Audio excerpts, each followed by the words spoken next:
A millionaire CEO visits his ex-wife after 7 years and is shocked by a secret she's been hiding, a secret that will change their lives forever. Before we begin the story, leave a comment telling us what city you're watching from. And at the end, don't forget to rate this story from 0 to 10. Enjoy the story. The black luxury car stopped in front of the rusty gate of the farm. Ethan Cole stepped out, holding in his hands the piece of paper that had brought him back after 7 years. A letter with no sender, handwritten with only one sentence: "You need to see what you left behind." Those words echoed in his mind like a challenge. He, the man who had it all, wealth, influence, power, was now standing on the land he once swore never to step on again. But something in that letter had pulled him out of New York and driven him all the way to Willow Creek, as if the past still had something to say. On the other side of the fence, a woman was bent down working the soil. The afternoon sun lit up her blonde hair, now shorter and tied back under a scarf. Ethan held his breath. Lena Brooks. Her name rang in his mind like a forbidden memory. The ex-wife he had loved, lost, and tried to erase from his memory. There she was, alive, strong, covered in dirt, and smiling. A simple, natural smile, like someone who didn't need anything more than that patch of land. He stood there, just watching. The contrast between them was almost cruel. He, in a suit, Italian shoes covered in dust, she with her hands in the dirt, free from everything money could buy. Ethan tried to convince himself it didn't affect him. But it did, more than he wanted to admit. When Lena looked up and saw him, the smile disappeared. Time seemed to stop between them.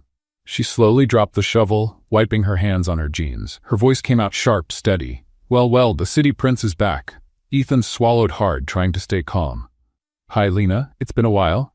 7 years, to be exact." She crossed her arms. "And now you show up. Why?" Ethan hesitated. "I got a letter." She raised an eyebrow, her tone full of irony. "Wasn't from me," she said quickly. "I don't write to ghosts." He took a deep breath. "The letter said I needed to see what I left behind." Lena gave a short, bitter laugh. "Then take a good look, Ethan, because what you left behind already learned how to live without you." The words hit him hard. Ethan tried to respond, but she turned away, going back to work. He wasn't sure if he should insist or walk away, until he heard a sound from the house, a soft, childlike laugh. He turned instinctively. At the window, a little girl was watching, curious. Red hair, fair skin, and grayish eyes, the same eyes as his. Ethan froze. For a moment, he forgot to breathe. Forgot time, the world. The girl looked at him with the innocence of someone who doesn't understand, but feels. His heart sped up, like it recognized something impossible. Lena noticed the look and turned immediately. Her smile vanished for good. "Emily," she called out, her voice firm, mixing shock and warning. "Go inside, sweetie." The girl disappeared behind the curtain. Ethan kept staring at the window, trying to understand what he had just seen. "Who is she, Lena?" he asked, his voice barely above a whisper. Lena took a deep breath and walked toward him slowly, her face tense. "That's none of your business. That little girl, she has—" "That's enough, Ethan." She cut him off, cold. "You lost the right to ask questions a long time ago." He tried to stay calm, but something inside him broke. "Are you saying that? I'm saying you should leave." Her tone was sharp, but her eyes betrayed emotion. "Willow Creek is no longer your place." He wanted to insist, but something in her voice made him stop. She wasn't angry, she was hurt. And no matter what he said, it would come out wrong. Ethan looked down, then back at her. "Are you okay?" Lena gave a humorless laugh. "Better than I've ever been. And please, don't come back here thinking you can fix things with the charm and money you used in New York. Life here doesn't take checks." He took a deep breath. For a moment, he thought about saying everything, about the nights he thought of her, about the regret that haunted him. But her look silenced him. Nothing he said would undo what he had done. Ethan stepped back once, then again. As he turned toward the car, he saw the girl's reflection in the window once more. She was watching him again, her little hand pressed against the glass, curious, as if trying to figure out who that stranger was. He couldn't look away.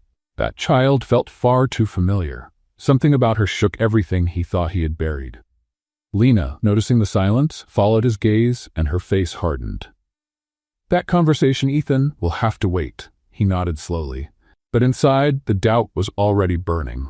As he got into the car, he glanced back at the house one last time. The curtain moved, and those same gray eyes were watching him again. The road out felt longer than before. On the passenger seat, the mysterious note fluttered in the breeze. "You need to see what you left behind." Ethan clenched the paper in his fingers as if trying to squeeze answers from it. Who sent it, and why now?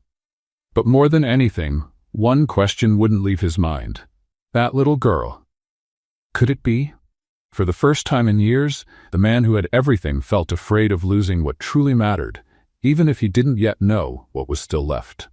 As the car disappeared down the road, the sun set behind the hills of Willow Creek, and from inside the house, a small voice asked, "Mommy? Who was that man?" Lena answered softly, almost in a whisper.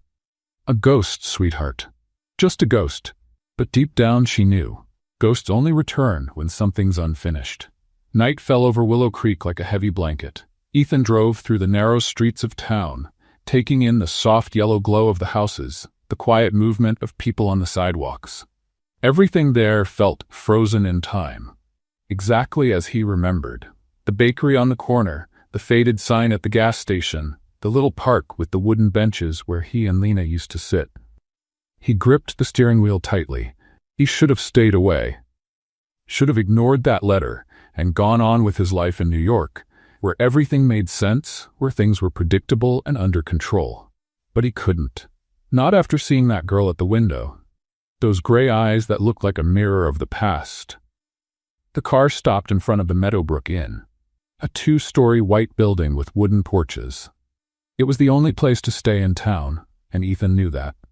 He grabbed his suitcase from the trunk and walked in, greeted by a gray-haired woman who recognized him right away. "Ethan Cole? My goodness, it's been so long." He forced a polite smile.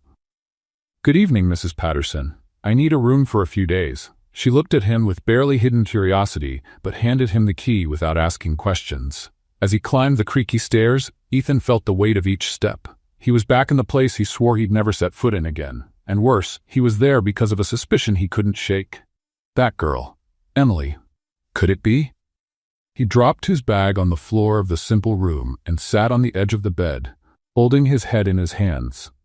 The truth was, he didn't know anything. He didn't know what Lena had gone through after he left. He didn't know if she had remarried, if she had rebuilt her life, if that child belonged to another man. But something inside him screamed that she didn't. The eyes. Those eyes. Ethan stood and walked over to the window, staring out at the distant lights from Lena's farm. Doubt burned through him like fire, but he knew he couldn't just show up at her door demanding answers. Not after 7 years. Not after everything. He needed a plan. And for the first time in a long time, Ethan Cole had no idea what to do next.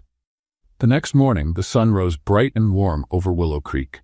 Ethan woke early, still getting used to the silence of the small town. In New York, he woke to honking horns, sirens, the frantic rhythm of the streets. Here, all he heard were birds singing and the wind in the trees. He had a quick breakfast at the inn and left without a clear plan. Or rather, he had a very clear destination, but no courage to admit it. His feet led him down the dirt road, past scattered homes, until, almost without realizing it, he was once again standing in front of the rusted gate of the farm. He stopped there, uncertain. Should he go back? Should he wait? Should he? "If you're thinking about ringing the bell, I won't answer." Ethan turned quickly. Lena stood on the other side of the fence, holding a toolbox and wearing worn-out work gloves. Her blonde hair was tied in a messy ponytail, and there was a grease smudge on her face. She looked at him with that mix of amusement and irritation he knew so well. "I was just passing by." "Oh, sure. Because New York is right around the corner, right?" Lena rolled her eyes and walked toward a broken fence at the edge of the property. Ethan hesitated but followed her. "Can I help?" She gave a short laugh without looking at him. "You? Help? With what exactly? Gonna call your personal assistant to fix the fence?" He swallowed the jab and stepped closer. "I do know how to do a few things, you know." "Really?" Lena turned, resting one hand on her hip. "Name one thing you know how to do without paying someone else to do it for you." Ethan opened his mouth to respond, but couldn't think of anything right away. Lena smiled, triumphant, and went back to work. He watched as she tried to hammer a nail into the wood. The fence was crooked, old, and clearly needed more than a quick fix. Lena hit it hard, but the nail bent. She let out an impatient sigh, pulled the nail out, and tried again. This time, as she struck, the hammer slipped from her hand and landed straight on her foot. Ow, darn it! She hopped on one foot, holding the other, her face twisted in pain. Ethan quickly stepped closer. Are you okay? I'm great, she replied, still hopping. I love starting the day by hitting my own foot with a hammer. It's my favorite hobby. He couldn't help but laugh. Lena stopped hopping and stared at him, serious. Are you laughing at me? No? Ethan tried to hide it, but the smile was still on his face. You are laughing. She crossed her arms, pretending to be offended. You know, instead of standing there like a statue, you could actually help. Ethan picked the hammer up from the ground and looked at the fence. Let me see that. Oh, so now you're an expert? Lena stepped aside but kept watching. He lined up the nail and hit it carefully. The nail went in crooked. Lena burst out laughing. Oh yes, the great New York businessman. Look at those skills. Ethan took a deep breath, trying to stay calm. This wood is too old. It needs to be replaced. Thank you, Captain Obvious. She took the hammer back. Now step aside before you mess up anything else. He stepped back, but didn't leave. He stayed there, watching as she tried again. This time, Lena tripped over a rock and almost fell flat on her face. She caught herself at the last second and started laughing, shaking her head. Seriously, Lena, are you okay? Ethan asked, genuinely concerned. I'm perfect. She stood up, brushing dirt off her hands. I'm just having a productive day. I've stepped on a hammer, almost fell face first in the dirt, and I've got you watching me like I'm some kind of circus act. That's not it. It's just that. He paused, searching for the right words. You seem happy. Her smile slowly faded. And that surprises you? No, I just thought you'd be different. Different how? Lena crossed her arms. Crying in the corners? Waiting for you to come back? That's not what I meant. Then what did you mean, Ethan? He said nothing. He had no answer. Lena sighed and went back to working on the fence, but the mood had changed. The lightness from before was gone, replaced by a tension neither of them wanted to admit. After a few minutes, Ethan gathered some courage. The little girl I saw yesterday, Emily, is she? No. Lena cut him off without looking at him. We're not having this conversation. Lena, I just want to know, and I just want you to leave. She turned around, her face serious. You don't get to show up after 7 years and start asking questions. I have the right to know the truth. The truth? Lena stepped toward him, eyes shining. You want to know the truth? The truth is you left. The truth is you left me here, alone, and never looked back. I had my reasons. Reasons? She let out a bitter laugh. Reasons don't change the fact that you made a choice, Ethan. You chose your career, your money, your perfect life in New York. And now you show up wanting to know what I did with mine? He took a deep breath, trying to stay calm. I just want to understand. Stay out of things that no longer concern you. Her voice came out firm, sharp. Ethan stood there, taking in her words. Lena walked away, grabbing the toolbox. Now, if you'll excuse me, I've got work to do. He watched her walk back toward the house, her shoulders tense, her posture strong. He knew he'd crossed a line. He knew she wouldn't give in easily. But at the same time, he knew he couldn't just walk away. That girl, Emily, he needed to know the truth. And if Lena wouldn't tell him, then he'd have to find out on his own. Ethan turned and walked back to the gate, but before leaving, he looked once more at the house. In the upstairs window, the curtain moved. For a brief second, he saw the girl's face again, watching with that same innocent curiosity. His heart tightened. Yes, he was going to find out the truth, with or without Lena's help. Dawn slowly arrived over Willow Creek. Ethan had barely slept. He'd spent the whole night tossing in the narrow bed at the inn, thinking about those gray eyes, that girl in the window, Lena's harsh words. Every time he closed his eyes, he saw Emily's face. The resemblance was impossible to ignore. He got up early, had a tasteless coffee in the empty dining room of the inn, and left. He didn't have a clear plan, but he knew he couldn't just sit and wait. If Lena wasn't going to talk, he had to find another way to learn the truth. And somehow, his feet led him back toward the farm. This time, he didn't go all the way to the gate. He stopped before it, hiding behind a group of trees that lined the property. He felt ridiculous, like a teenager spying on his girlfriend's house. but he couldn't help it. That's when he heard it. A light, clear laugh coming from the stream that ran along the side of the farm. Ethan moved slowly, peeking through the branches. And there she was, Emily. The girl was playing alone near the water, crouched by the edge, messing with something in her hands. She wore a simple cotton dress and rubber boots that were too big for her feet. Her red hair shone in the morning light, loose and messy. Ethan stood still, just watching. She looked so alive, so free. She laughed to herself as she stacked little stones, talked to herself, and hummed a tune he didn't recognize. There was something magical about it, something that made his chest tighten in a way he couldn't explain. Suddenly, Emily looked up and stared right at where he was. Ethan froze. She frowned, curious, and tilted her head to the side. "Is someone there?" she asked, her voice loud and clear. He didn't answer, trying to hide better. But as he moved, he stepped on a dry branch. The snap echoed like a gunshot. Emily's eyes went wide, and she quickly stood up. "I know someone's there," she said, putting her hands on her hips in a defiant pose that looked just like Lena. Ethan sighed. There was no way out now. He slowly stepped out from behind the trees, his hands raised in peace. "Sorry. I didn't mean to scare you." Emily looked him up and down, suspicious, but with a little smile on her lips. "You're the man with the fancy car, right?" Ethan couldn't hold back a laugh. "That's me. And you're the brave girl who's not afraid of strangers?" She shrugged. "My mom says I should be afraid, but you don't look dangerous, you just look lost." Her honesty caught him off guard. "Yeah, I guess I am." Emily took a few steps closer, still keeping a safe distance. "What are you doing here?" "I was just walking." "Spying, you mean?" She crossed her arms, perfectly copying her mother's posture. "I saw you behind the trees." Ethan chuckled, a little embarrassed. "You're pretty sharp, huh?" "My mom says I'm too smart for my own good." Emily smiled. "She says that when I ask questions, she doesn't want to answer." "Like what kind of questions?" "Like why I don't have a dad like the other kids." Silence fell between them like a stone. Ethan felt his heart race. He opened his mouth to speak, but didn't know what to say. Emily went on, casually. "But it's okay. My mom is enough. She's the best mom in the whole world. She knows how to do everything. Fix fences, plant tomatoes, even drive a tractor. She sounds amazing." "She is." Emily grinned. "And she's funny too. Yesterday she tripped on a bucket and fell in the mud. She looked like a swamp monster." Ethan laughed, picturing the scene. "I bet she was mad." "Nope. She laughed so hard I thought she was going to pee her pants." Emily burst out laughing, and Ethan couldn't help but laugh with her. But suddenly, Lena's voice cut through the air. "Emily!" They both turned at the same time.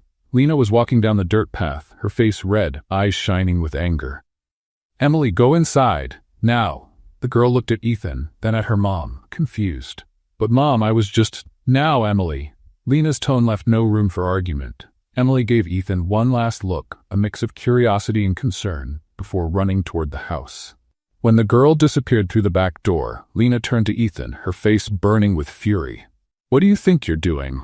"I was just spying on my daughter." Lena took a step toward him. "Have you lost your mind?" "That's not what happened. I just wanted to see her." "See her?" Lena let out a humorless laugh. "You have no right to see anything, no right to show up here, snooping around my property, talking to her." Ethan took a deep breath, trying to stay calm. "Lena, please, I just need to know." "Know what?" She cut him off, arms crossed. He looked straight into her eyes. "Is she my daughter?" The silence was deafening. Lena stared at him for a long moment, her face unreadable. Then finally, she spoke, her voice cold and quiet. "You lost the right to ask questions 7 years ago." "That's not an answer. It's the only one you're getting." Ethan felt frustration rising inside him. "Why are you doing this? Why can't you just tell me the truth?" "Because you don't deserve it." Her voice rose, full of emotion. "You left, Ethan. You walked away and never looked back. And now you think you can just show up and demand answers like nothing ever happened?" "I know I messed up. I know I was a fool. But that doesn't change the fact that I have the right to know if I have a daughter." "A right?" Lena stepped toward him, her eyes shining. "You think you earn a right by disappearing for 7 years? You think you can just show up and claim something you were never here to build and don't even know really belongs to you?" Ethan opened his mouth but couldn't speak. Lena took a deep breath, trying to calm herself. "Go away, Ethan. Go back to your life in New York and leave me alone." "I'm not going anywhere," he said firmly. "Not until I get answers. Then you'll be waiting forever." She turned and started walking back toward the house. Ethan stood there watching her walk away, his chest tight, his mind spinning. He knew he had crossed a line. He knew Lena had every reason to hate him. But he couldn't just walk away. Not after seeing Emily. Not after feeling that strange connection. He went back to the inn with a heavy heart. As soon as he stepped into the room, his phone rang. It was Jennifer, his assistant in New York. "Mr. Cole, finally? I've been trying to reach you for hours." "What is it, Jennifer?" "We have a problem. A big one." Her voice was tense. "A few important contracts have been canceled with no explanation. Suppliers are pulling out, and the shareholders are calling for an emergency meeting." Ethan frowned. "What do you mean canceled? Who authorized that?" "No one knows. It looks like someone is sabotaging the company from the inside." His blood ran cold. "Sabotaging?" "Yes, sir. And if we don't fix it soon, we could lose everything." Ethan looked out the window, staring at the distant lights of Lena's farm. He should go back. He should catch the next flight to New York and fix it. It was his company, his career, everything he had worked for over the past 7 years. But for the first time in his life, Ethan Cole hesitated. "Jennifer, I need a few more days here." "But sir, the situation is critical. If you don't come back now, I know." He cut her off, his voice steady. "But there are things more important than money." There was a surprised silence on the other end. "Sir, are you okay?" Ethan gave a bitter smile. "I think I'm starting to be." He hung up and sat on the edge of the bed, holding his head in his hands. Someone was sabotaging his company. Someone wanted to destroy him. And for the first time in 7 years, Ethan realized maybe he didn't care all that much, because in the end, what really mattered was on the other side of that rusty fence. And he wasn't giving up until he found the truth. The next 2 days were quiet torture.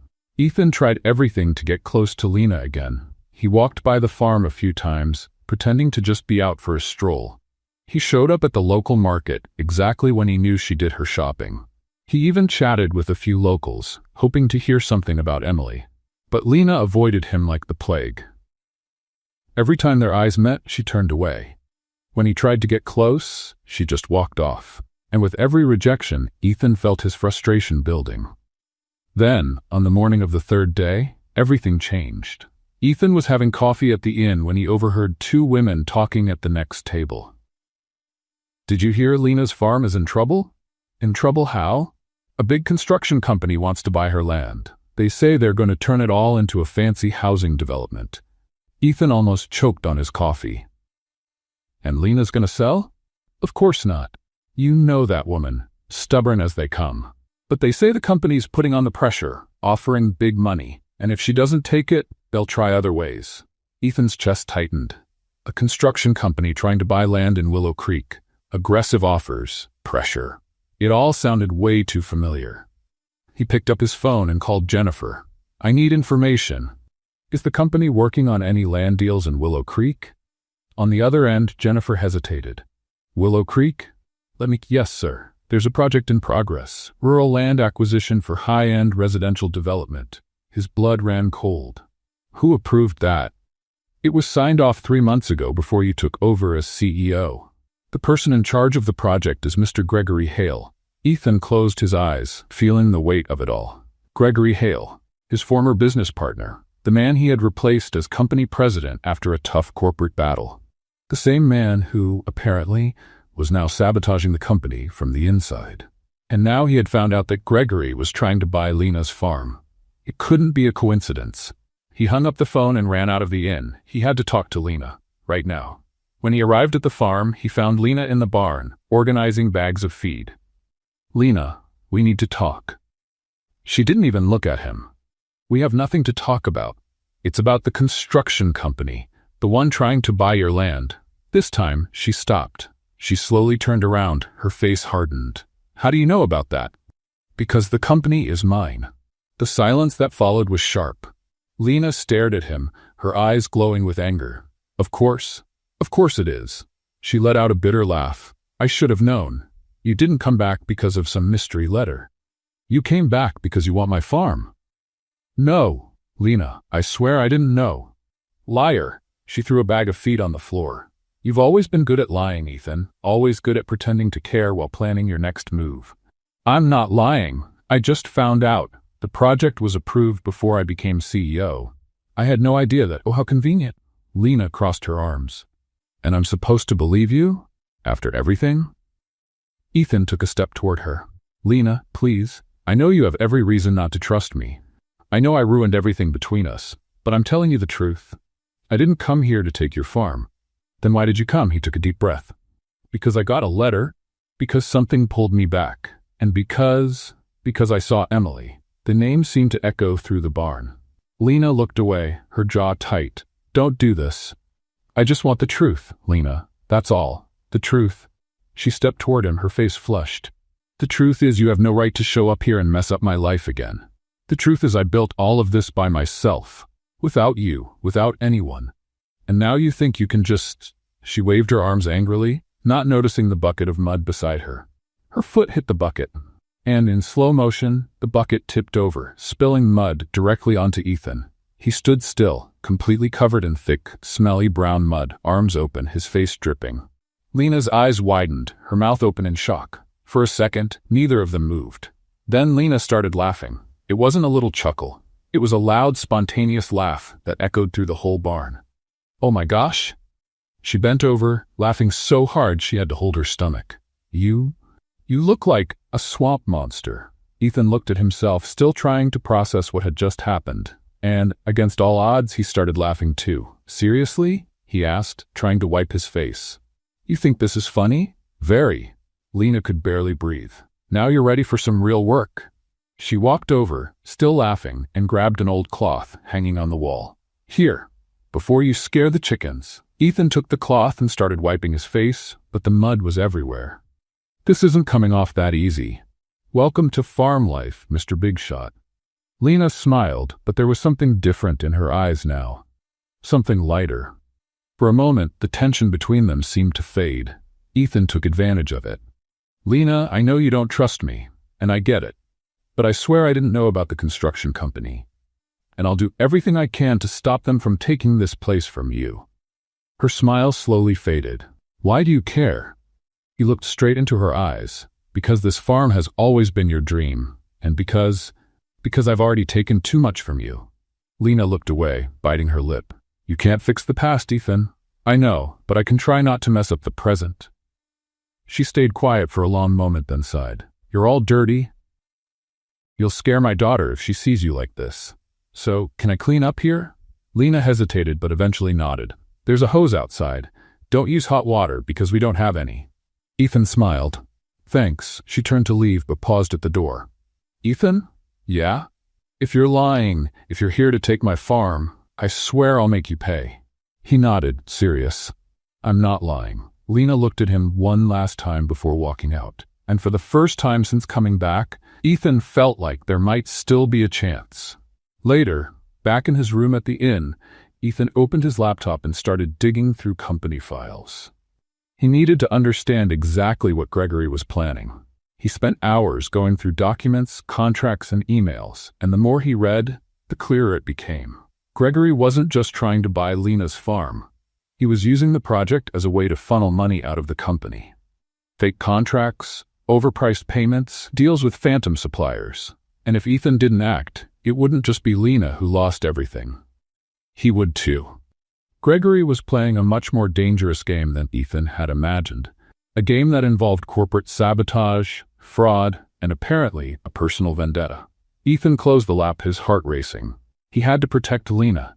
He had to stop Gregory, and he had to save the company. But for the first time in his life, he had no idea where to begin. He picked up his phone and typed a message to Jennifer. I need every document related to the Willow Creek project. And I want to know everything about Gregory Hale, every move he's made in the past 6 months. The reply came quickly. Understood. But sir, this could get ugly. Ethan took a deep breath. It's already ugly. Now it's time to clean up the mess. He looked out the window toward the distant lights of the farm.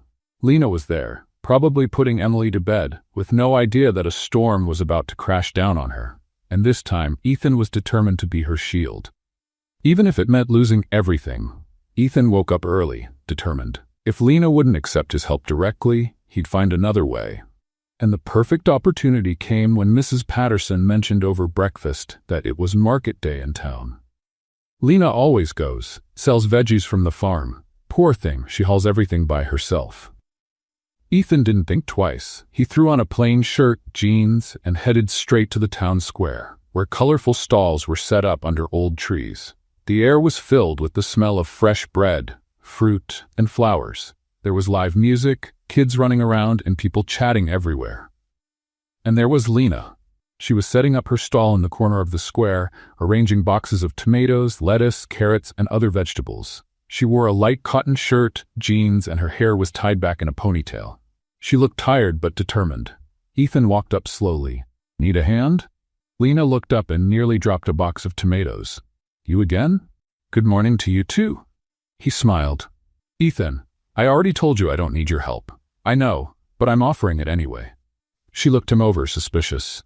"Do you know anything about selling vegetables?" "How hard can it be?" Lena let out a short laugh. Famous last words. But surprisingly, she didn't send him away. "Fine, but if you mess something up, it's on you." Ethan smiled, relieved. "Deal."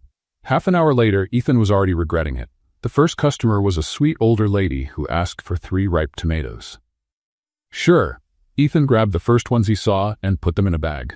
The woman picked one up and gave it a gentle squeeze. She frowned. "This one's not ripe, dear." "Not ripe?" Ethan looked at the red tomato in her hand. Red on the outside but green inside. "Won't do." Lena, standing next to him, tried not to laugh. "I'll take care of it, Mrs. Helen." The woman walked away with the right tomatoes, and Lena turned to Ethan, trying to keep a straight face. "Green. You picked a green tomato." "They're red on the outside." She shook her head. "You have to give them a light squeeze to check if they're ripe." "No one taught me that in business school." "Well, they should have." The next customer was even worse. A man asked for fresh lettuce, and Ethan grabbed the first one he saw. "How much?" Ethan looked at Lena, unsure. $3, $3. Lena's eyes went wide. "Ethan, it's $1.50. The man laughed. "Are you trying to scam me or what?" "No, I just got mixed up." Lena nudged Ethan aside and handled the sale herself. The customer walked away chuckling. Once they were alone again, she crossed her arms. "You're terrible at this. I noticed. Seriously, it's impressive. You're even bad at selling lettuce." All right, I get it." But Lena was smiling. A small, genuine smile. And that made it all worth it. As the hours passed, Ethan started to get the hang of it. He learned how to pick the tomatoes, weigh the carrots, chat with the customers. And to his surprise, he was having fun. At one point, a little girl asked for strawberries. Ethan picked the best ones, put them in a bag, and handed them to her with a smile. "Here you go, sweetheart. The best strawberries at the market." The girl smiled back and skipped away. Lena watched him, her expression soft. "You're getting better." "I had a good teacher." She rolled her eyes, but she was smiling. In the middle of the afternoon, a strong gust of wind knocked over a stack of empty boxes. Ethan rushed to grab them, but tripped on a carrot and nearly fell face first into the stall. Lena burst out laughing. "You're a walking disaster. Thanks for the support." Ethan got up, laughing too. "Seriously, how do you survive in New York? I don't have to deal with killer carrots over there." For the first time in years, they laughed together. No bitterness, no tension. Just 2 old acquaintances sharing a light moment. And in that instant, Ethan felt something he hadn't felt in a long time. Hope. When the fair ended, they loaded the empty boxes back into Lena's truck. "Thanks for the help," she said, her voice sincere. "It was a pleasure. Even with the disasters." Lena smiled. "You weren't that terrible. At least you didn't scare anyone." "Is that a compliment?" "As close as you'll get from me." They looked at each other for a moment, and something passed between them. Something old, familiar. Lena looked away first. "Well, I need to head home." "Can I go with you?" Ethan asked, almost without thinking. She hesitated. "Ethan, I know. Just let me help with the boxes. Then I'll leave." Lena sighed but nodded. Back at the farm, Ethan helped unload the boxes. While Lena went inside, he saw the old wooden swing in the yard. It was broken, the rope worn, the seat cracked. Without thinking too much, he grabbed some tools from the barn and started fixing it. He replaced the rope, sanded the wood, reinforced the knots. He worked in silence, focused, his hands moving with a skill he didn't even know he had.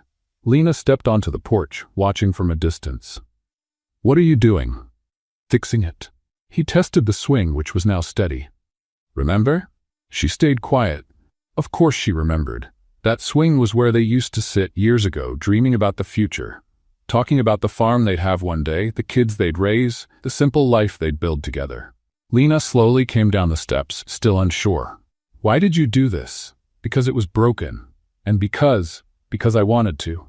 She sat on the swing, testing it. She swung gently, eyes distant. "I forgot this swing was even here." "I didn't." Lena looked at him, her expression soft, vulnerable. "Ethan, what do you want from me?" He took a deep breath. "I don't know. Maybe a second chance, or at least an honest conversation." "We already talked." "No, we argued. That's different." She stayed quiet, gently swinging. Ethan sat on the ground beside the swing. "I know I messed everything up. I know I have no right to ask for anything.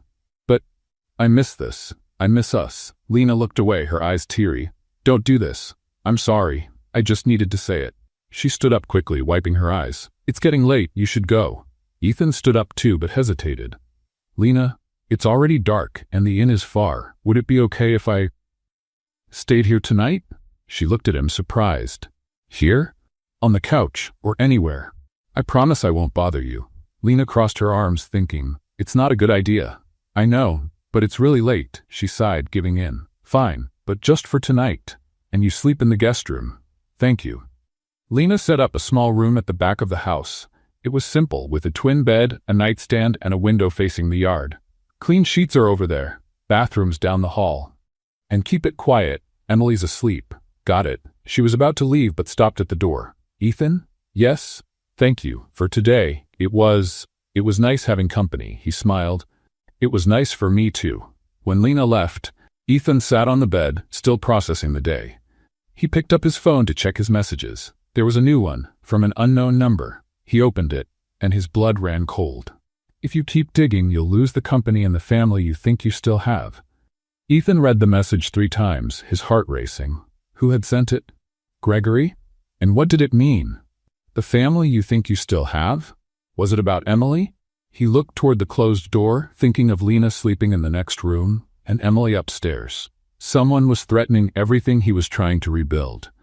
And this time, Ethan wasn't going to let the past repeat itself. He was going to protect that family, even if it cost him everything. Ethan couldn't sleep.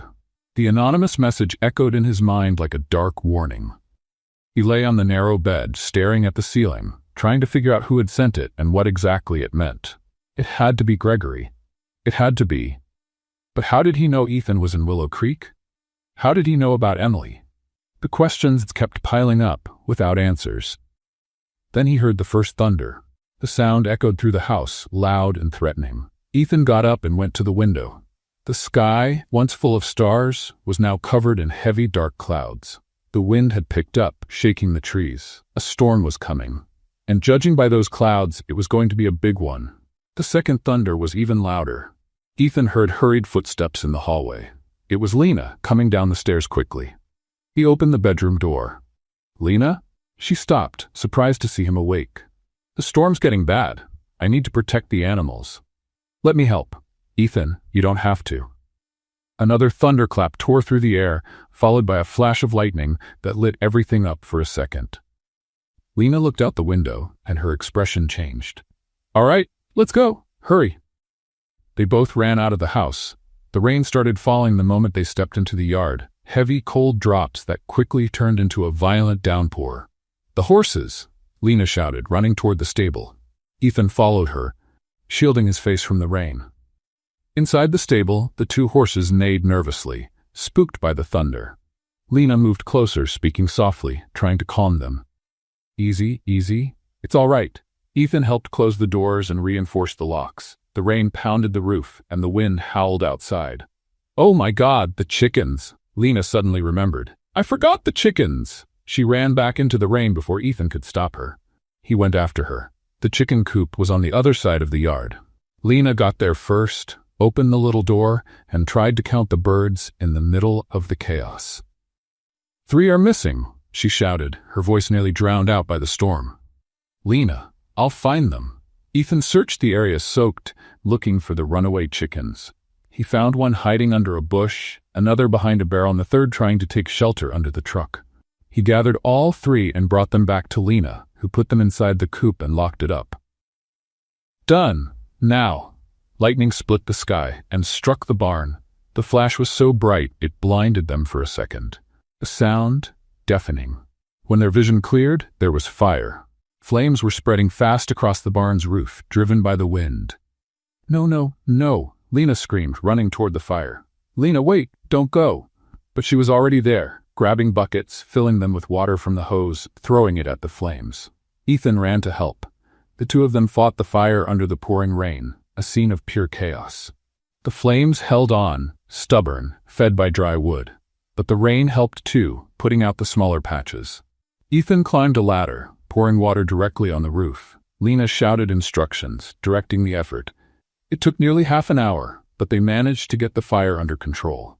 When the last flames died out, they both collapsed to the ground, exhausted, soaked, covered in soot. The rain was still falling, but lighter now. Lena looked at the scorched barn and started laughing, a low, almost hysterical laugh. You think that's funny? Ethan asked out of breath. No, it's ridiculous. She laughed louder. All of this is completely ridiculous. Ethan looked at her, at the burned barn, at the storm easing up, and started laughing too. They sat there in the mud, laughing like crazy. We almost died, Lena said between laughs.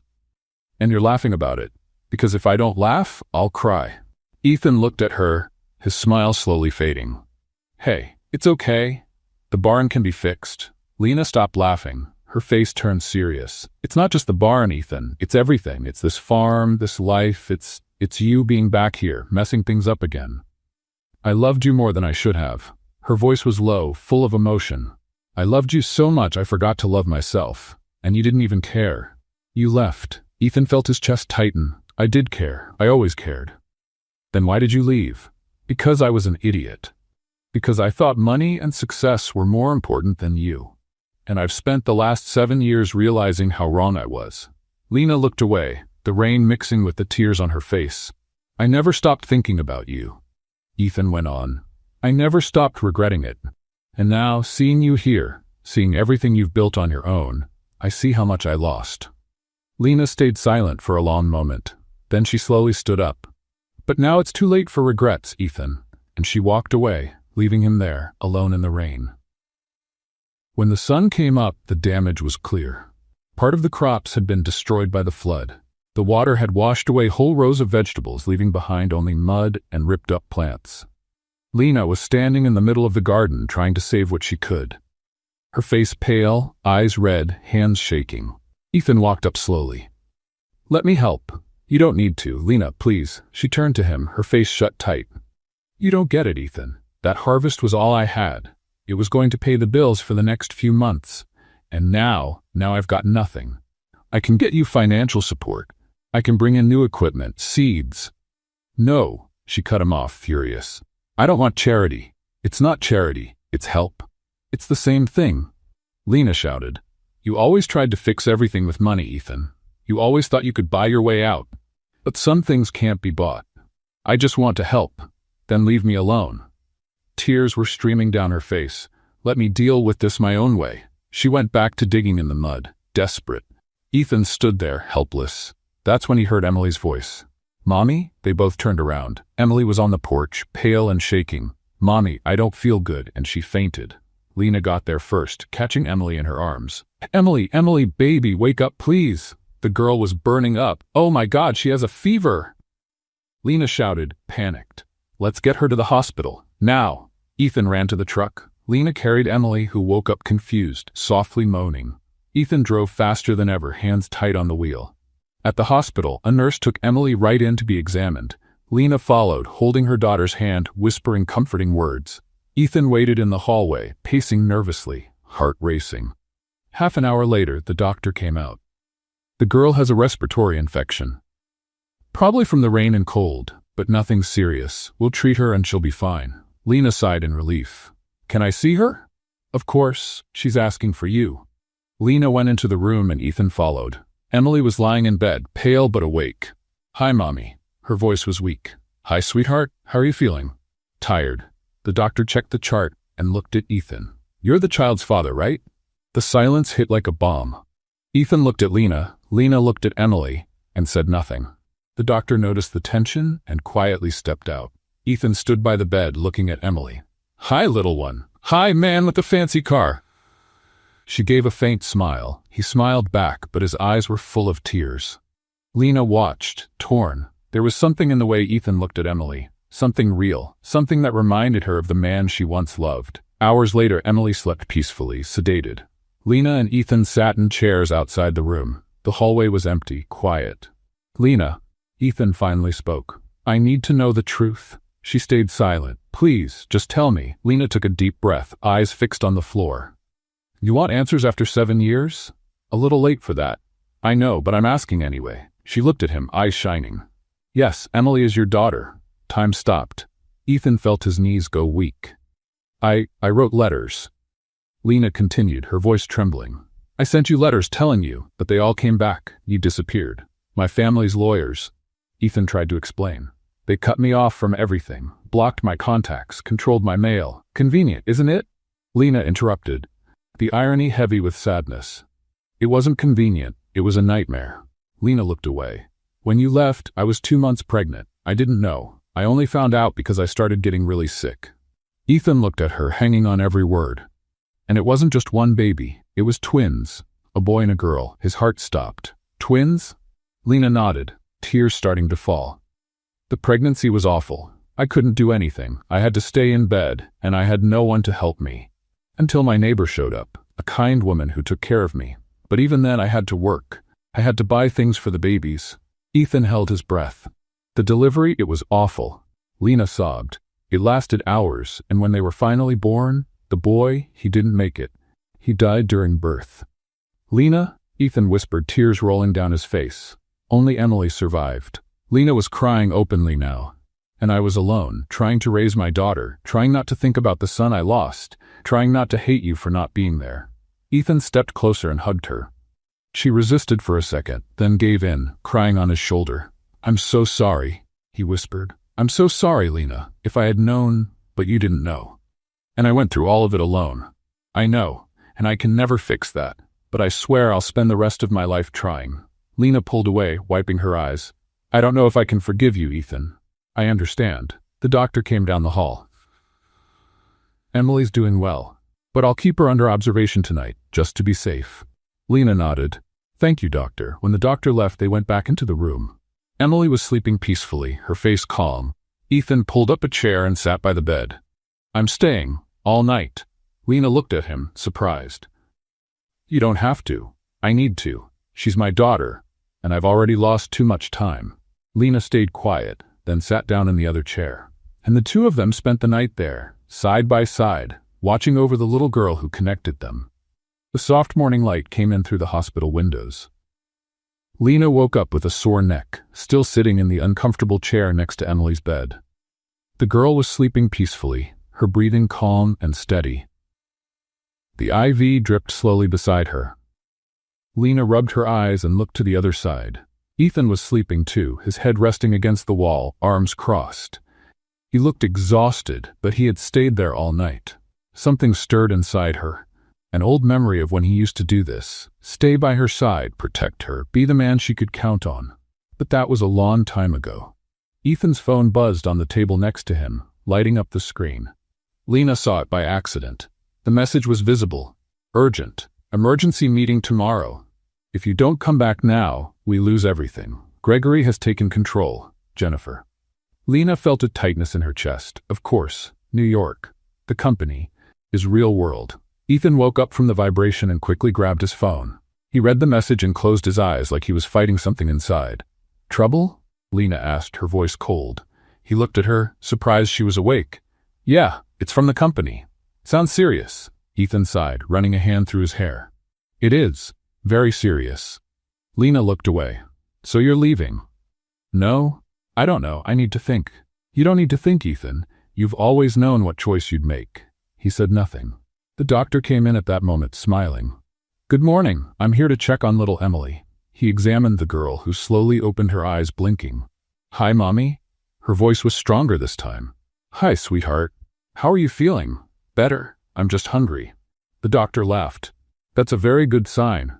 I'll discharge her in a few hours after breakfast and the last dose of medicine." "Thank you, doctor." Lena smiled, relieved. When the doctor left, Emily looked at Ethan. "You stayed all night?"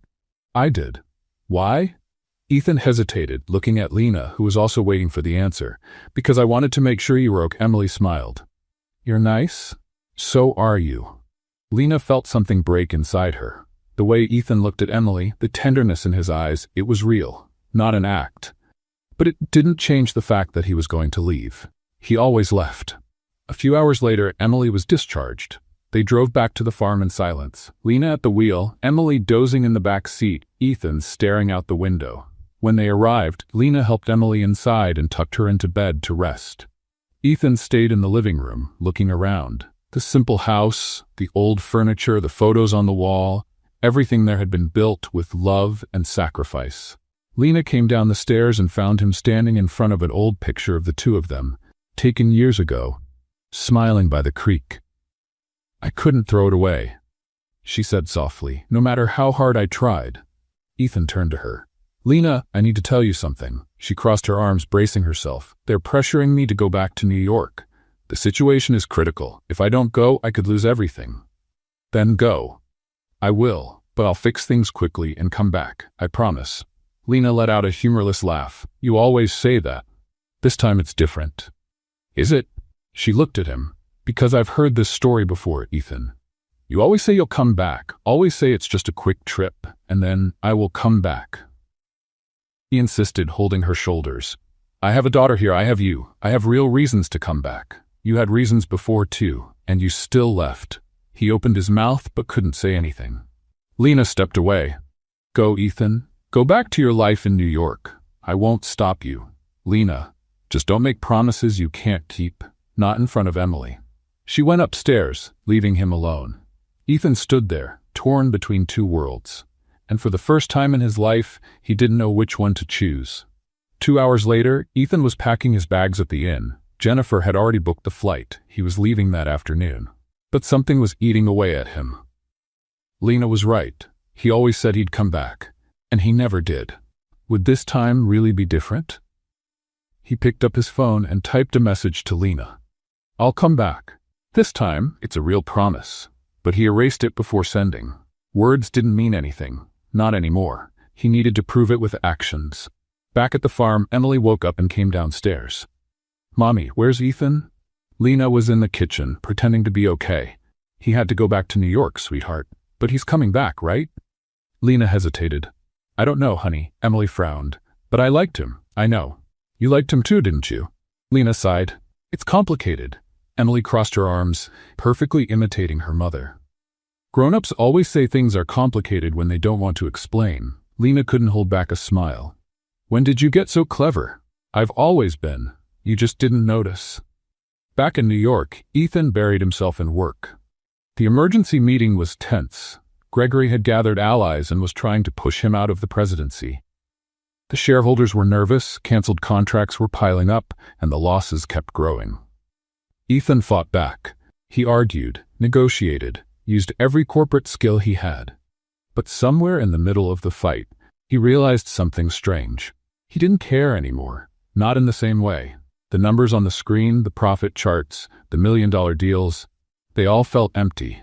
His thoughts kept drifting back to Willow Creek, to the farm, to Emily's smile, to the hurt look in Lena's eyes.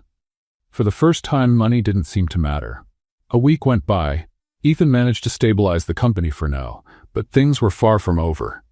Gregory kept pressing, and the fight would be long. But Ethan couldn't stand being away any longer. He grabbed a pen and paper and wrote a letter to Lena. Short, direct, honest. "Lena, I found out what made me rich didn't fit in a bank account. I'm coming back. Ethan." He sent it by mail and waited. 3 days later, the letter arrived in Willow Creek. Lena read it alone on the porch, her heart tight. She wanted to believe. She really did. But before she could even process it, her neighbor, Mrs. Thompson, showed up at the gate with a worried look. "Lena, dear, did you hear?" "Hear what?" "About the auction. They're saying your farm is going to be auctioned off because of old debts. Something about back taxes." Lena's blood ran cold. What? That doesn't make any sense. I paid everything. I don't know the details, sweetie, but everyone in town is talking about it. After the neighbor left, Lena ran inside and started digging through her paperwork. She found an official notice that had arrived days earlier, but she hadn't seen it with all the recent chaos. Auction set for 2 weeks from now. Impossible. She was sure all the taxes were paid. Unless, Gregory, it had to be him. Tampering with documents, creating fake debts. Lena sat on the floor, head in her hands. She was going to lose everything. Emily appeared at the doorway. Mommy, what's wrong? Nothing, sweetheart. Everything's fine. But Emily wasn't fooled. You're crying. I'm just tired. Emily came closer and hugged her mother. It's gonna be okay, Mommy. I know it will. Lena held her daughter tight, trying to believe those words. But deep down, she was terrified. That night, while Lena lay awake, unable to sleep, Emily had an idea. She crept downstairs quietly, grabbed her mother's phone, and looked for Ethan's contact. With shaky fingers, she recorded a voice message. Hi, Ethan. It's Emily. I know you're busy in New York, but Mommy needs you. She won't say it because she's proud. But we're going to lose the farm, and she's really sad. If you really like Mommy, come back home. We can plant things together. I'll teach you. She hit send before she lost her nerve.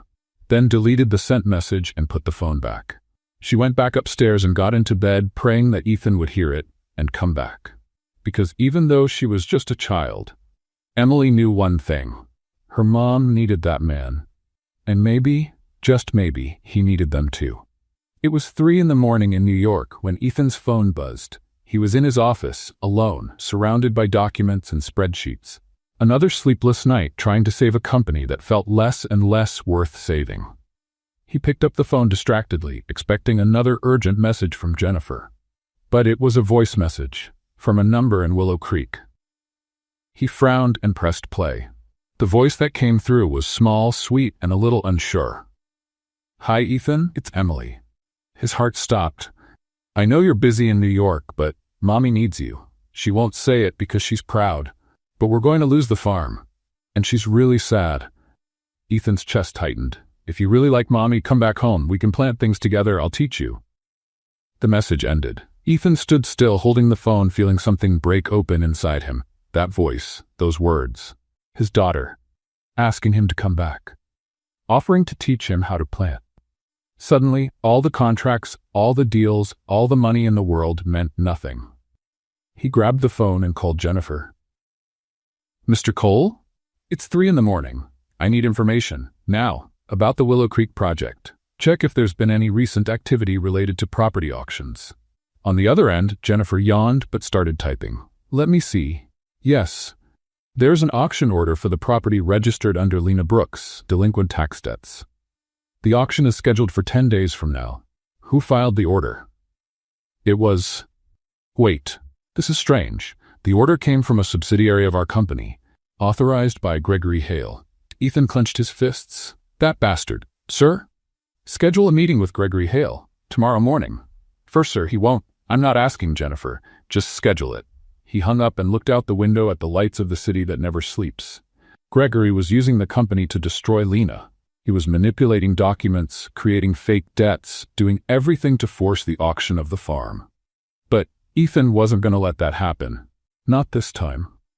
The next morning, Ethan stormed into the meeting room like a hurricane. Gregory Hale was seated at the head of the table, smiling with that arrogant look Ethan had always hated. Ethan, what a surprise. I thought you were still playing farmer out in the country. We need to talk, alone. Gregory dismissed the assistants with a wave. Once the door closed, Ethan stepped closer. Willow Creek. Lena Brooks's farm. That was you, wasn't it? Gregory smiled. Ah, so you figured it out. Congratulations. You created fake debts, manipulated documents, forced an auction. All perfectly legal, my friend. Back taxes are back taxes. That's a lie. She paid everything. You forged the documents. Gregory stood up, adjusting his tie. Prove it. Ethan took a step toward him. Cancel the auction. Now. Or what? You'll fire me? Gregory laughed. Ethan, you're barely hanging on to the presidency. Half the shareholders are already with me. Soon you'll be out and I'll be running the show. I don't care about being president. I care about that farm. Oh, how touching. Gregory mocked. But it won't change a thing. I'm going to buy that farm, for a bargain. and there's nothing you can do to stop it. Ethan stared at him, his jaw tight. We'll see. He left the room and called Jennifer again. Cancel all my appointments. I'm going back to Willow Creek. But sir, the shareholders meeting, cancel. Everything. For the first time in his career, Ethan Cole chose something other than work. He chose his family. Lena was at the bank, sitting in an uncomfortable chair, waiting to be called. She had only slept 2 hours the night before and had spent the rest of the time trying to understand how this had happened. She was sure she had paid all the taxes, she had the receipts, everything was organized. But somehow, the bank claimed there were debts she didn't recognize. Miss Brooks? The manager, Mr. Palmer, called. Lena walked into the office, trying to stay composed. Mr. Palmer, I need to understand what's going on. I paid all the taxes on the farm. I have the proof. The manager adjusted his glasses, pretending to be sympathetic. Ms. Brooks, I understand your frustration, but the records show accumulated debts over the past 3 years. If they aren't settled before the auction, there's nothing I can do. That doesn't make any sense. I've never missed a payment. Maybe there was a mistake. These things happen. Lena was about to respond when she heard a voice behind her. She didn't make a mistake. She turned quickly. Ethan was standing in the doorway, a folder under his arm. Her heart skipped a beat. Ethan? What are you doing here? He stepped into the office, looking straight at the manager. I'm here to fix a problem. Lena stood up, her face flushed. Came to help your business partners buy my farm now? Ethan looked at her calmly. No, I came to rebuild what I let fall apart. The room went quiet. The manager cleared his throat, clearly uncomfortable. Mr. Cole, I'm not sure what you're referring to. I know exactly what I'm talking about, Palmer. Ethan opened the folder and threw the documents on the desk. These debts are fake, forged by Gregory Hale using subsidiaries of my company, and you're involved up to your neck. The manager turned pale. I don't know what you're talking about. No? Ethan gave a cold smile. Because these documents show suspicious transfers from your personal account. Payments from shell companies linked to Gregory. Palmer swallowed hard. That doesn't prove anything. It proves enough for a federal investigation. Ethan crossed his arms. And when that happens, you'll lose your job, your license, and probably end up in jail. The manager looked at the papers, sweating. What do you want? Cancel the auction, now, and erase all those fake debts from the system. Palmer hesitated, looking between Ethan and Lena. I can't just... You can, and you will, or I hand this over to the authorities within the hour. The manager took a deep breath and typed something on his computer. Done. The auction's been canceled. The debts have been removed. Ethan smiled. Great. Now I'm going to pay whatever it takes to make sure this farm is never threatened again. He pulled out his checkbook and wrote a generous amount. This covers any past due property taxes and creates a safety cushion. Satisfied? Palmer took the check with trembling hands. Yes, sir. Good. Now get out of my sight before I change my mind about reporting you. The manager ran out of his own office. Lena stood still, trying to process what had just happened. Ethan turned to her. The farm is safe. She opened her mouth but couldn't speak. He stepped closer. This time, I want to earn it. Lena felt her eyes fill with tears. Ethan, I know I don't deserve your trust. I know I messed everything up. But if you give me a chance, I'll prove I've changed. She looked at him for a long moment. Then finally she nodded. All right, but you're going to need more boots, Ethan smiled. I already bought 3 pairs. Lena couldn't help laughing. And for the first time in days, she felt like maybe things could turn out okay. In the days that followed, Ethan officially moved to Willow Creek. He rented a small house near the farm and started working alongside Lena. He learned how to plant, to water, to fix fences. He knocked over tomatoes, tripped on hose, got covered in mud from head to toe, and Lena laughed. She laughed a lot. You're terrible at this, she shouted when he watered the wrong plants. I'm learning. You're ruining my garden. But despite the teasing, there was something different between them. A lightness, a connection. At night, while they had dinner together, Ethan finally said, I want to tell Emily that I'm her father. Lena stopped eating. Ethan? She deserves to know. I know, but... Lena hesitated. What if you leave again? I won't. How can I be sure? He held her hand. Because now I know what really matters. And it's not in New York. Lena stayed quiet, torn. Just wait a little longer, please. Ethan nodded, even though he was disappointed. All right, I'll wait. A few days later, Willow Creek's peace was disturbed again. A man in a flawless suit showed up in town, asking questions, visiting properties. He claimed to be an investor interested in buying land. And when he finally showed up at Lena's farm, Ethan got a chill. There was something familiar about this man, something dangerous, and he had a feeling the fight was far from over. The man arrived in a shiny black car, so clean it looked like it had never touched a dirt road. Lena was in the yard, hanging clothes on the line, when she heard the sound of the engine. Emily played nearby, chasing butterflies.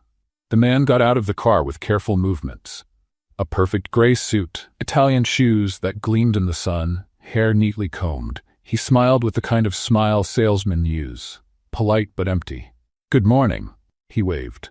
My name is Victor Hale. I'm looking for the owner of this beautiful farm. Lena put down the basket of clothes and stepped forward, wiping her hands on her apron. That's me, Lena Brooks. Can I help you? Victor held out his hand. Lena shook it, noticing how soft his hand was. No calluses, no signs of work. Pleasure to meet you, Mrs. Brooks. I'm a real estate investor, and I'm very interested in rural properties in this region. Is that so? Lena crossed her arms. And what would a city investor want with Willow Creek? This town has incredible potential. Victor opened his arms dramatically. Fresh air, beautiful scenery, perfect for tourism development. And your farm, he looked around, evaluating. Your farm is the key piece. Key piece for what? For a project that will bring prosperity to the whole region. Boutique hotels, restaurants, recreation areas. Lena cut him off. And you want to buy my land for that? Exactly. Victor smiled wide. And I'm prepared to offer a very generous amount, well above market value. Lena looked him up and down, her face unreadable. It's not for sale. Victor's smile faltered for a second. Mrs. Brooks, maybe you didn't understand. I'm talking about a fortune, enough for you and your daughter to live comfortably for the rest of your lives. I understood perfectly, and the answer is still no. Victor adjusted his tie, clearly not used to hearing no. May I ask why? Because this farm isn't just a piece of land. It's my home. It's where my daughter grew up. It's where I built my life. Lena took a step toward him. And I already almost lost this farm once. I won't lose it again. Victor kept smiling, but there was tension in his eyes. I understand the sentimental value, but Mrs. Brooks, sometimes you have to be practical. The money I'm offering you could buy another house, another life, but you can't buy memories, you can't buy roots. Lena tilted her head. And honestly, you look more like a store mannequin than someone who knows anything about land. Emily, who had been listening the whole time, let out a giggle. Victor turned red. Mannequin? Yeah, all neat and tidy, not a hair out of place, shoes shining like mirrors. I bet you've never planted anything in your life, except bad ideas in other people's heads. Ethan, walking over from the barn, heard the last part and almost laughed out loud. Victor noticed him, and his expression shifted slightly. Recognition. And something else. Ethan Cole. What a surprise. Lena looked between the two of them, confused. You two know each other? Ethan came closer, his posture tense. I know the name. Hale. You related to Gregory Hale? Victor smiled. My cousin, but that's just a coincidence. I don't believe in coincidences. Well, the business world's a small place, Mr. Cole.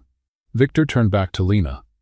Mrs. Brooks, I'll leave my card. If you change your mind, give me a call. The offer stands for now. He handed over the card and walked back to his car, leaving down the dirt road with the same calculated elegance he'd arrived with. When the car was gone, Lena turned to Ethan. Who was that? Trouble, Ethan answered, his face tight. That night, Ethan called Jennifer. I need everything on Victor Hale. Everything. Already on it, sir. He showed up out of nowhere a few months ago, making aggressive investments in rural areas. Always partnered with Gregory Hale. Ethan closed his eyes. Of course. Sir, looks like they're using Lena's farm as leverage. If they manage to buy it, they'll control the whole area and pressure other landowners. And pressure me too. Exactly. Gregory knows you care about that farm. He's using it against you. Ethan hung up, furious. Gregory wasn't letting go. He was playing dirty, using Ethan's own family as pawns, and Ethan needed to protect Lena without her knowing. But as always, Lena wasn't easy to fool. 2 days later, Lena showed up at Ethan's door, arms crossed. We need to talk. Ethan was putting tools away, but stopped when he saw the look on her face. About what? About Victor Hale, about Gregory Hale, and about whatever it is you're not telling me. He sighed. Lena, don't give me that. She walked into the house. I saw the way you looked at that man. I know something's wrong, and I deserve to know what it is. Ethan dropped the tools and sat down. Victor is Gregory's cousin. They're working together. And they're using your farm to get to me. If they buy your land, they'll control the entire area. They'll be able to blackmail me, force me out of the company, destroy everything. Lena went quiet, trying to process. So, they want my farm because of you? Not exactly. They want the farm either way, but they're using my connection to you as an added advantage. Your connection to me. Lena repeated quietly, because now I'm your weakness. That's not what I meant. That's exactly what you meant. She exploded. Emily and I are targets because you came back, because you decided to play farmer while your enemies use us like pieces in some corporate game. Lena, I'm trying to protect you. Protect us? She gave a bitter laugh. You're bringing danger. First Gregory, now Victor. Who knows who else is coming next? Ethan stood up. I'm not going to let anything happen to you or Emily. You can't promise that. Lena shouted, her eyes full of tears. You can't just show up here, turn my life upside down, and promise to protect everything. I'm trying. Trying isn't enough. Silence fell between them, heavy and painful. Lena took a deep breath, trying to stay calm. I trusted you. Again and again, you kept things from me. I was just trying not to worry you. I don't need you to protect me from the truth, Ethan. I need you to be honest. He opened his mouth, but couldn't find the right words. Lena shook her head, disappointed. I thought this time would be different. I thought you'd really changed. I have changed. Changed? She stared at him. People who change don't hide the truth. They don't manipulate situations. They don't treat others like they're too fragile to handle reality. Lena, please. She turned to leave but stopped at the door. I need time to think about all of this. How much time?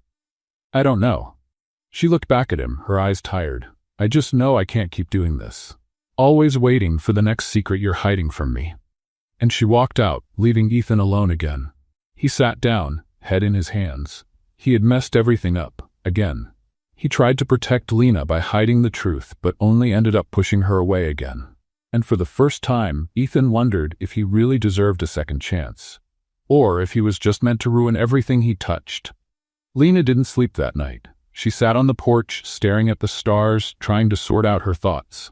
Ethan had lied again, or at least kept something from her. And that hurt more than she cared to admit. You never change, Ethan. She whispered into the wind. There's always something you don't tell me. The next morning, Ethan showed up at the farmhouse door. Lena saw him through the window and almost didn't answer. But Emily ran ahead of her. Ethan, the girl opened the door smiling. Hi, sweetheart. Is your mom home? Lena appeared behind Emily, arms crossed. What do you want? To talk, please. We already talked. No, you talked and I listened. Now I need to talk, and you need to listen. Emily looked between the two of them, confused. Mommy, why are you fighting? We're not fighting, sweetheart. It's just complicated. That word again. Emily rolled her eyes, perfectly imitating her mother. Lena couldn't help but smile a little. Ethan took the chance. Lena, I know I messed up. I should have told you about Victor from the beginning, but I was trying to protect you. Protect me by hiding the truth? Lena let out a humorless laugh. That's not protection, Ethan. That's control. You're right, I know, and I'm sorry. Saying sorry doesn't change the fact that you always do this. You always decide for me, always hide things, always think you know what's best. Her voice rose, and Emily started to look scared. Mommy, Emily, go to your room. Lena said, sharper than she meant to. But now, the girl ran off, tears rolling down her cheeks. Ethan looked at the direction Emily had gone, his heart heavy. Lena, she's crying, Lena shouted, frustrated. But I can't take this anymore. I can't take you showing up, promising to change, and then she stopped, her voice breaking. Ethan took a step toward her, but Lena backed away. No, I need space. I need to think. And she went inside, closing the door. Ethan stood there in the yard, alone, listening to Emily's sobs coming from the barn. He made a decision. He found Emily sitting in a corner of the barn, hugging her knees, crying. Emily? He approached slowly. She looked up, her face red and wet. Are you going away again? The words hit Ethan like a punch. What? That's what grown-ups do when they fight. They go away. Ethan sat down next to her. I'm not going away. Promise? He took a deep breath. It was time to tell the truth. Emily, I need to tell you something important. She looked at him, curious. What? I'm your father. Silence fell between them. Emily blinked, trying to understand. My dad?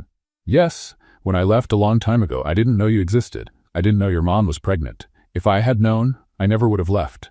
So, you didn't leave me on purpose? No, never. And now that I know you exist, I'm not going anywhere. Emily stayed quiet, tears still falling. I know I made mistakes. Ethan continued, his voice shaking. But I don't want to lose you or your mom again. Emily looked at him for a long moment. Then slowly, she moved closer and hugged him.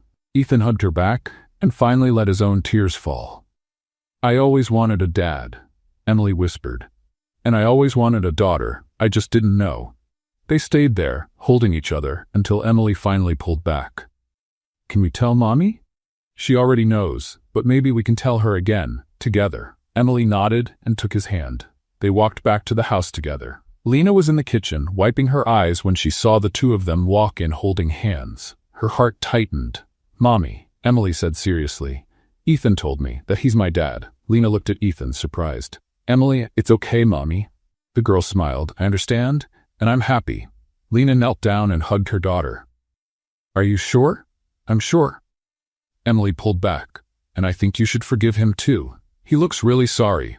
Lena looked at Ethan standing by the door, vulnerable, sincere. She realized something. He was different. He wasn't the same arrogant man who left 7 years ago. He had changed, for real. Ethan, Lena began. I know, I messed up again, but I'll spend the rest of my life making it right. She sighed, tired of fighting what she felt. You're impossible. I know, and stubborn. That too. And a fool. Definitely. Emily laughed. Lena smiled finally. All right, but no more secrets. Never again. I promise. The next day, a meeting was called at the Willow Creek Town Hall. Victor Hale was there, trying to convince the landowners to sell. But Ethan had other plans. He walked into the meeting with documents in hand and laid everything out. The illegal plans to buy land, the manipulation, the partnership with Gregory to cheat landowners. The whole town was in shock. Victor tried to deny it, but the evidence was undeniable. In the end, he was escorted out by local authorities, exposed and humiliated. The town applauded Ethan, and Lena, sitting in the audience, felt her chest warm with pride. After the meeting, she found him outside. You did the right thing, she said. I learned from the right woman. Lena smiled. Maybe you really have changed after all. He stepped closer. Or maybe I just finally listened to the right woman. They hugged, and for the first time in a long time, Lena felt she was exactly where she was meant to be. But before they could say anything else, Emily came running over. I have an idea. The two of them laughed. A few days later, Lena and Ethan were sitting on the porch, curious. Who do you think sent that letter? Lena asked. I don't know, but I think we should find out. They searched for days until they finally found the answer. It had been Mrs. Thompson, Lena's neighbor. When they confronted her, she admitted it with tears in her eyes. I sent it because I couldn't stand seeing you suffer alone, Lena. And watching Emily grow up without a father. You deserved the truth. And Ethan deserved to know. Lena hugged the neighbor, deeply moved. Thank you for everything. Ethan thanked her too, realizing that this woman had changed his life. And for the first time, everything felt like it was finally in the right place. The weeks that followed were the happiest Lena had lived in years. Ethan officially moved to Willow Creek, splitting his time between the farm and handling the last company matters remotely from New York. He had delegated most of the responsibilities and was now focused on what really mattered. The three of them fell into a natural rhythm, as if it had always been that way. Ethan got up early to help on the farm.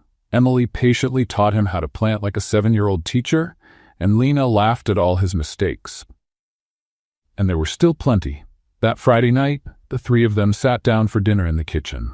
Roast chicken, mashed potatoes, and fresh salad from the garden. This mashed potato is so good, Mommy, Emily said, mouth full. Thank you, sweetheart, but don't talk with your mouth full. Sorry. Emily swallowed and wiped her mouth. Can I ask a question? Of course. Lena answered. Slicing the chicken, Emily looked back and forth between her mom and Ethan, thoughtful. If you two like each other so much, why don't you just get married already? The silence at the table landed like a bomb. Lena choked on her juice, coughing. Ethan patted her back, trying not to laugh. Are you okay? He asked. I'm fine. Lena wiped her mouth, her face red. Emily, what kind of question is that? It's a normal question, Emily shrugged. You two keep looking at each other, laughing together, working together. At school, when people do that, they're dating, and when they date a long time, they get married. Ethan couldn't help it, he laughed. She's got a point. Lena stared at him. You're laughing at this? I am. Because she's right. Emily smiled triumphantly. See? Even Daddy agrees with me. Lena opened her mouth but couldn't get a word out. Ethan leaned toward Emily, whispering just loud enough for Lena to hear. You just ruined the surprise, Princess. Emily's eyes widened. You were going to propose? Maybe. When? That's a secret. But did I ruin it? A little. Ethan smiled. But it's okay. Lena watched the two of them, her heart full of emotion. You two are impossible. You always say that. Emily replied, perfectly copying her mom's tone. Lena laughed at last, and the tension melted into laughter and teasing for the rest of the evening.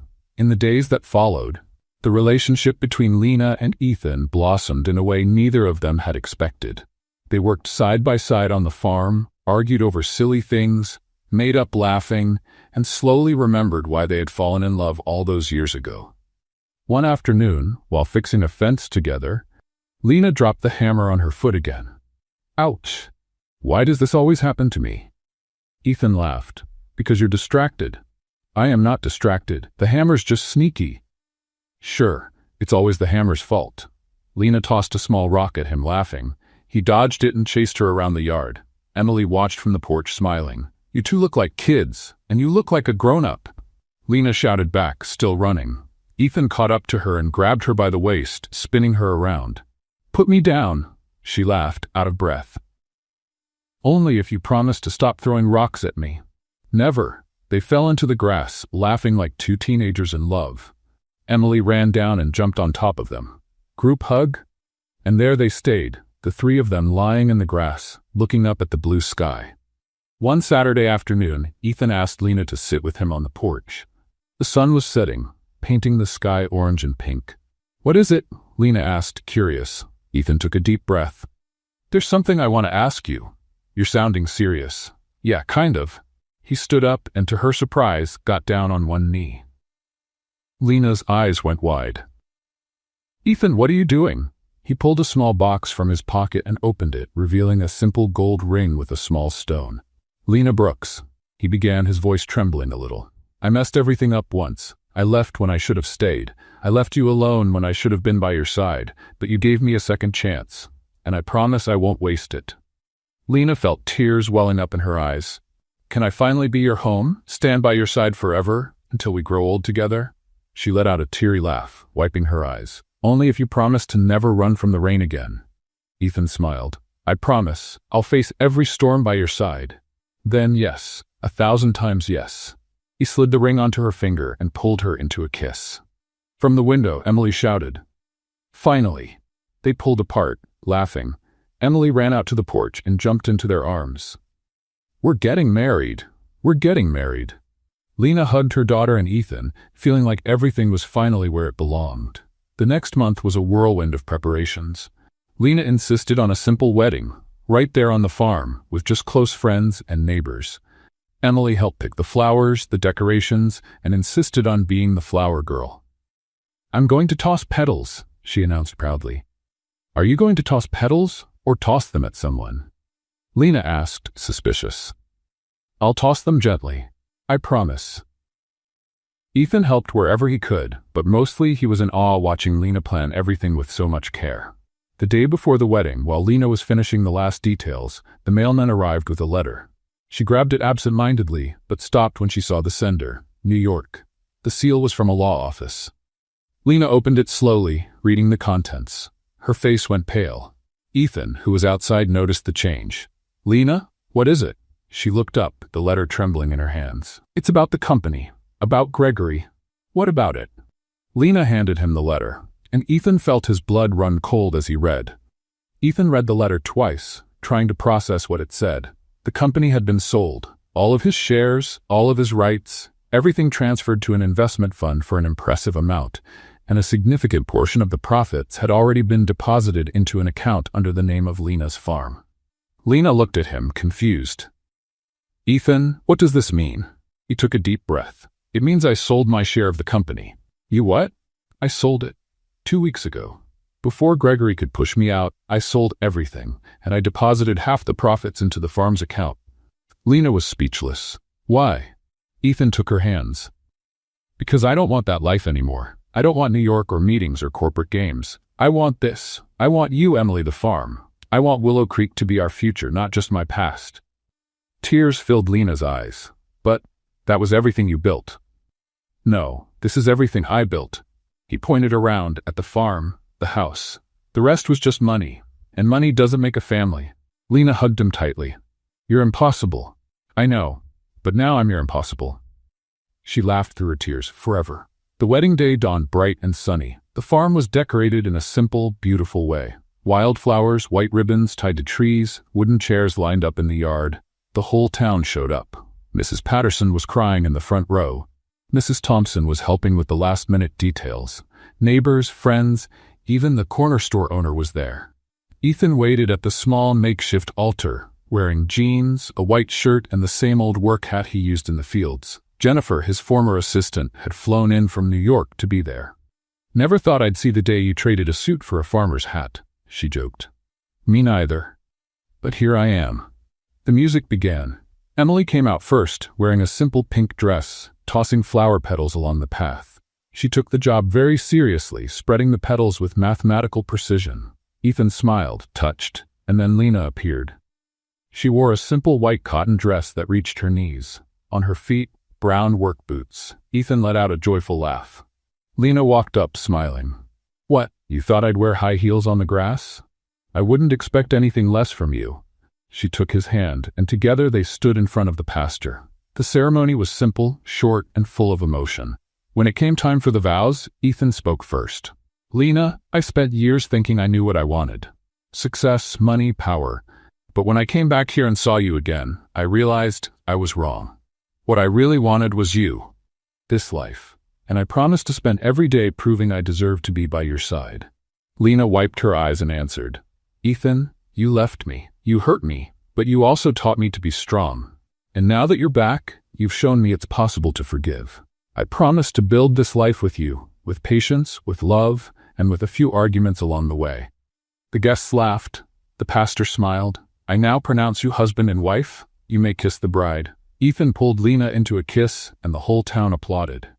Emily shouted, "Finally!" and everyone laughed even louder. The celebration was lively. Home-cooked food, live music from a local fiddler, and children running through the yard. Emily went from table to table, telling everyone she finally had a real dad. "And he's terrible at planting," she said proudly. "But he's learning." Ethan listened, laughing. "Thanks for the support, Princess. You're welcome, Daddy." That word still moved him every time he heard it. Lena watched everything, her heart full. Mrs. Thompson walked up. "Are you happy, dear?" "More than I've ever been." "You deserve it." The neighbor hugged Lena. "And Emily deserves a whole family. Thank you for everything. For sending that letter." "Don't thank me. I just did what was right." As the sun began to set, Ethan reached out his hand to Lena. "Come with me." "Where to?" "You'll see." He led her to the lavender fields Lena had planted years ago. The purple flowers swayed gently in the breeze, filling the air with fragrance. "Remember when you told me lavender is a symbol of strength?" Ethan asked. "I remember, because it survives the winter. And it's also a symbol of rebirth." He pulled her close. "Just like us." Lena smiled, her eyes shining. Music started playing in the distance, and Ethan pulled her into a dance. They spun slowly among the lavender, under a sky painted orange and pink. Emily came running, holding a guest's camera. "Take a picture. You two look beautiful." Lena and Ethan posed, smiling, arms around each other. Then Emily joined them, and the three posed together. A family, finally whole. Later, when the guests started to leave, Lena and Ethan sat on the porch, looking up at the stars. "You know what I was thinking?" Ethan asked. "What?" "That day I came back. When I saw you on the farm, covered in mud, smiling. You looked like you had everything, while I, with all my fortune, felt empty. And now? Now I get it. You had everything, because you had love, you had purpose, you had roots. Lena rested her head on his shoulder. And now you have that too. They stayed quiet for a moment. Then Ethan whispered, "Now I understand what you meant about what doesn't die in the winter." Lena looked up. "What?" He smiled, holding her hand. "Love, Ethan," she answered, finishing his thought. "Love blooms all year round." And there, under the stars, surrounded by the land that was now theirs, Lena and Ethan made a promise to never be apart again, to build together, to face every storm side by side, because true love doesn't need luxury or power. It only needs deep roots, courage to start over, and the certainty that together they can bloom in any season. And while the moon shone over Willow Creek, inside the house, Emily was writing in her diary, "Today my mommy married my daddy. It took a while, but it was worth the wait, because now we're a real family, and real families bloom together."